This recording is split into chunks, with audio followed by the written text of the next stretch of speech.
একুশে বইমেলাকে কেন্দ্র করে ব্যস্ত সময় পার করছেন প্রকাশক, আয়োজক সহ বইমেলার স্টল তৈরির কারিগররা। প্রাণের এ মেলা আয়োজনে সব প্রস্তুতি শেষ হয়েছে বলে জানিয়েছে বাংলা একাডেমি কর্তৃপক্ষ। বৃহস্পতিবারও স্টলের জন্য আবেদন করেছে অনেক প্রকাশনা সংস্থা। আগামী 25 ফেব্রুয়ারি থেকে 15 মার্চ প্রতিদিন দুপুর 2টা থেকে রাত 9টা পর্যন্ত চলবে এবারের বইমেলা।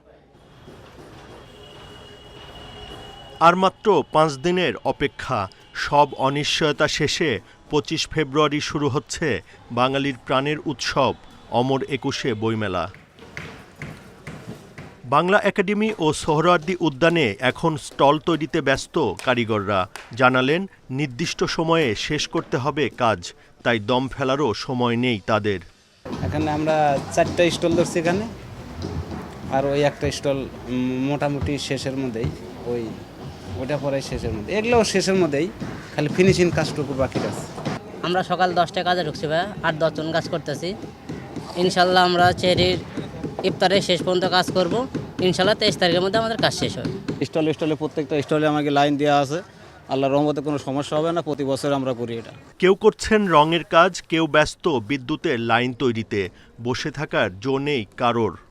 প্রতি বছরের মতো এবছরও লেখক পাঠকের মিলন মেলায় পরিণত হবে অমর একুশে বইমেলা। তাই স্টলের কাজে কোনো ভুল যেন না হয় তা দেখতে তদারকি চলছে পুরোদমে।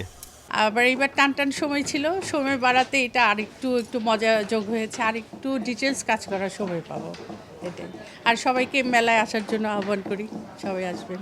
প্রকাশকদের একটি অংশ শুরুতে বইমেলা নিয়ে দ্বিমত প্রকাশ করলেও এখন সবাই একমত হয়েছেন বলে জানালেন বাংলা একাডেমি কর্তৃপক্ষ। ঈদের পরে এটা বাস্তবসম্মত সময় নয়, তো সেই প্রেক্ষিতে ওনারাও সম্মত হয়েছেন যে এই সময় মেলা করলে নিশ্চয়ই সমস্যা হবে না। সর্বসম্মতিক্রমে যে সিদ্ধান্ত হলো 25শে ফেব্রুয়ারি থেকে 15 মার্চ পর্যন্ত মেলা চলবে। তো আমি আশাবাদী যে এই সময় মেলা সম্মিলিত প্রচেষ্টায় একটা সুন্দর মেলা আমরা করতে পারবো। মেলা প্রতিদিন দুপুর 2টা থেকে রাত 9টা পর্যন্ত চলবে। ছুটির দিনে শুরু হবে সকাল 9টা থেকে। Buddhadeb Kundu, independent news, Dhaka.